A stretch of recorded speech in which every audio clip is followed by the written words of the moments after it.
ಹೀಗಾಗಿ ಅದ್ರ ಜೊತೆಗೆ ಪಕ್ಷ ಕೂಡ ದೊಡ್ಡದಾಗಿದೆ. ಸೊ ಇವೆರಡು ಕೂಡ ಬೆಳಗಾವಿ ಮತ್ತು ಚಿಕ್ಕೋಡಿಗೆ ನಮ್ಮ ಇಬ್ಬರು ಅಭ್ಯರ್ಥಿಗಳಿಗೆ ಗೆಲ್ಲಲಿಕ್ಕೆ ಇದು ಸಹಕಾರಿಯಾಗಿ ಆಗುತ್ತೆ. ಚಿಕ್ಕೋಡಿ ವಿಭಾಗದಲ್ಲಿ ಸರ್ ಗೋಬ್ಯಾಕ್ ಜೊಲ್ಲೆ ಅಂತೇಳಿ ಒಂದು ಹೇಳ್ತಾರೆ.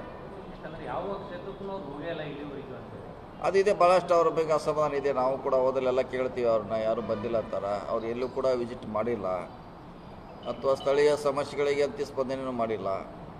ಕೇಂದ್ರ ಸರ್ಕಾರದ ಯೋಜನೆ ನಾನು ಯೋಜನೆ ತಿಳಿದಾರೆ ಅಷ್ಟೇ. ಅವ್ರು ಕೇಂದ್ರ ಯಾವುದೇ ಮಾಡ್ತಿದ್ವು ಅಂತ ಯಾವುದೇ ಯೋಜನೆ ಅದು ನಂದೇ ತಿಳಿದಾರ ಹೊರತಾಗಿ ಅವ್ರ ಕಾರ್ಯಕರ್ತರ ಜೊತೆಗೆ ಆಗಲಿ ಮುಖಂಡರ ಜೊತೆ ಅವ್ರ ಸಂಪರ್ಕ ಭಾಳ ಕಡಿಮೆ ಇದೆ. ಸೊ ಅದು ಅವ್ರ ಪಾರ್ಟಿ ಆಂತರಿಕ ವಿಚಾರ. ಅದು ಹೆಂಗೆ ಅವರು ಮಾಡ್ತಾರೆ ಅವ್ರಿಗೆ ಬಿಟ್ಟಂಥ ವಿಚಾರ. ನಾವು ಹೋದಾಗ ಮಾತ್ರ ಅವ್ರ ಬಗ್ಗೆ ಇಷ್ಟು ಮೈನಸ್ ಪಾಯಿಂಟ್ಗಳನ್ನು ನಾ ಅಬ್ಸರ್ವ್ ಮಾಡಿದ್ದೆ.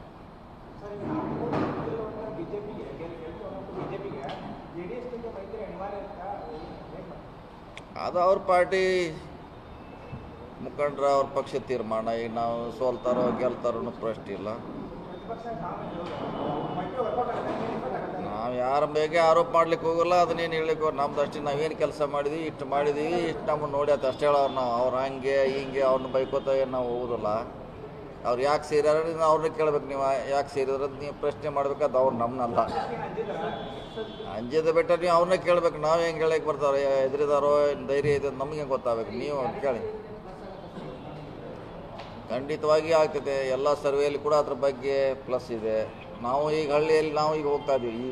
ಇವಾಗ ಅಲ್ಲಿ ಮಹಿಳೆಯರೇ ಭಾಳ ಉತ್ಸಾಹದಿಂದ ಇದ್ದಾರೆ ಗ್ಯಾರಂಟಿ ಬಗ್ಗೆ.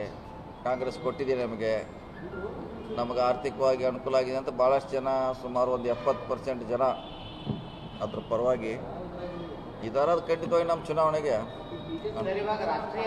ಇದು ತಗೊಳ್ಳೋಣ. ಇದು ಇನ್ವರ್ಟರ್ ಎಸಿ. ನೀವು ಗ್ಯಾಮ್ಲರ್ ಅಲ್ವಾ? ಗ್ಯಾಮ್ಲರ್ ಜೂಜಾಡ್ತಿರಲ್ವಾ? ನೀವು ಜೂಜಾಡ್ತೀರಾ? ಇಲ್ಲ, ಯಾರು ಏನು ಹೇಳಿದ್ರು ಅಂತ ನೀನು ಎಷ್ಟು ಕಾಸ್ಟ್ಲಿ ಹಾಗೂ ಡೆಲಿಕೇಟ್ ಎಸಿ ತಗೊಂಡು ಸ್ಟೆಬಿಲೈಸರ್ ತಗೊಳ್ಳಿಲ್ಲ ಅಂದ್ರೆ ಇದು ಜೂಜಾಟ ತಾನೇ. ಒಂದೇ ಫ್ಲಕ್ಚುಯೇಷನ್ ಗೆ ನಿಮ್ಮ ಇನ್ವರ್ಟರ್ ಎಸಿಯ ಪಾರ್ಟ್ಸ್ ಡ್ಯಾಮೇಜ್ ಆಗಬಹುದು. ಅದನ್ನು ವಿ-ಗಾರ್ಡ್ ಉಪಯೋಗಿಸಿ ಸುರಕ್ಷಿತವಾಗಿರಿಸಿ. V Guard, India's number 1 stabiliser.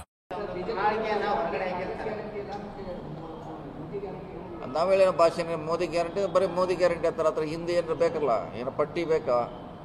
Modi guarantee ನಾವು ಒಪ್ತೀವಿ. ನಾವು ಏನು ಪಟ್ಟಿ ಇದೆಯಾ, ಏನಾರು ಇದೆಯಾ ಅದ್ರ ಬಗ್ಗೆ 1 2 3 4 ಏನಿಲ್ಲ. ನಮ್ಮದು ಗ್ಯಾರಂಟಿ ಆಲ್ರೆಡಿ ಜಾರಿಯಲ್ಲಿದೆ, ಹೇಳಿದ್ದೀವಿ, ಕೊಡ್ತಾಯಿದ್ದೀವಿ.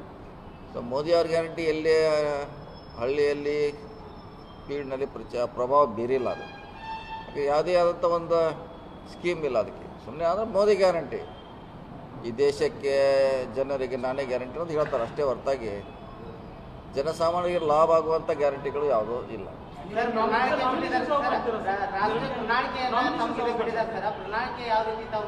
ನಾಮಿನೇಷನು ಇನ್ನೂ ಚರ್ಚೆ ಮಾಡ್ಬೇಕ್ರೆ ನಮ್ಮ ಎಲ್ಲ ಶಾಸಕರು, ಮಾಜಿ ಶಾಸಕರು, ಮುಖಂಡರು ಚರ್ಚೆ ಮಾಡ್ತೀವಿ. ಅದು ನಾವು ಪ್ರತಿ ನನ್ನ 4 ಚುನಾವಣೆಯಲ್ಲಿ ನಾವು ಕಾರ್ಯಕರ್ತರು ಅಷ್ಟೇ ಯೂಸ್ ಮಾಡಿದ್ದೀವಿ 5 ಜನ. ಈ ಸಾರಿ ಕೂಡ ಅದೇ ಫಾರ್ಮುಲಾ ಯೂಸ್ ಮಾಡ್ತಾರೆ.